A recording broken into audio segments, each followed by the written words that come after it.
Hi guys, welcome back to my YouTube channel. So, today Hi guys, welcome back to my YouTube channel. Hanggang ngayon, hindi ko pa rin alam kung paano ko i-greet or i-address yung mga subscribers natin. So, kung meron kayong suggestion, please comment down below.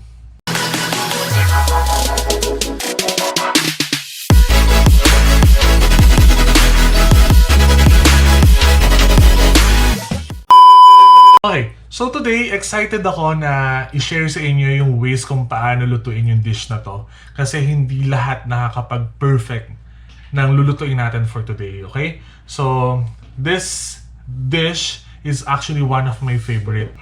Gusto ko at least once a week kinakain ko siya. And medyo hesitant nga lang din ako na nadamihan yung pagkain niya kasi ma-high blood tayo.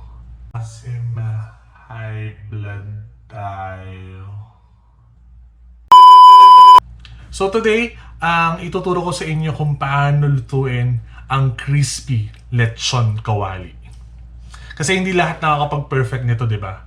Parang yung relasyon nyo, hindi perfect. So ano nangyari? Nag-iwalay kayo.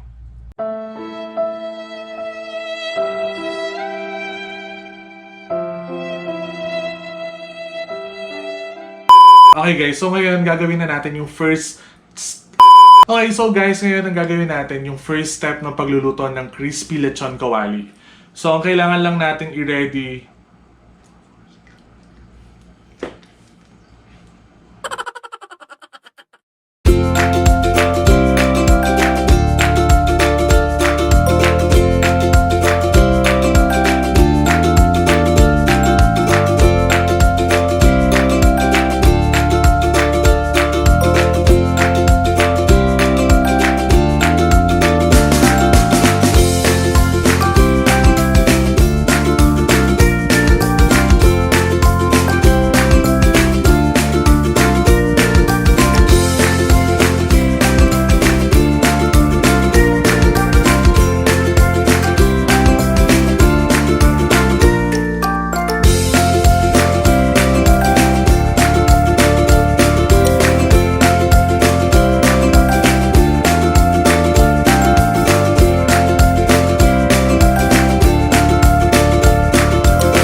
Okay, so ready na yung baboy natin na pinatuyo na natin siya.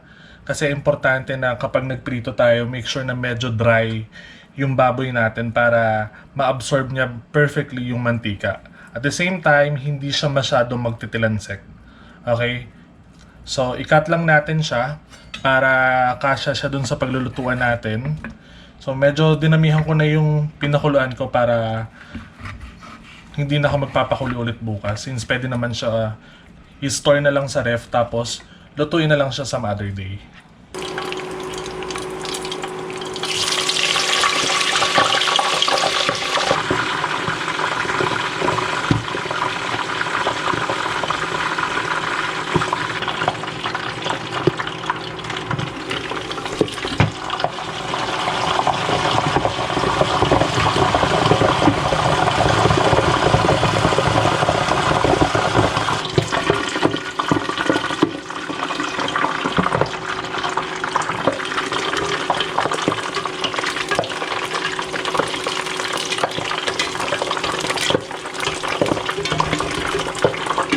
One hour later.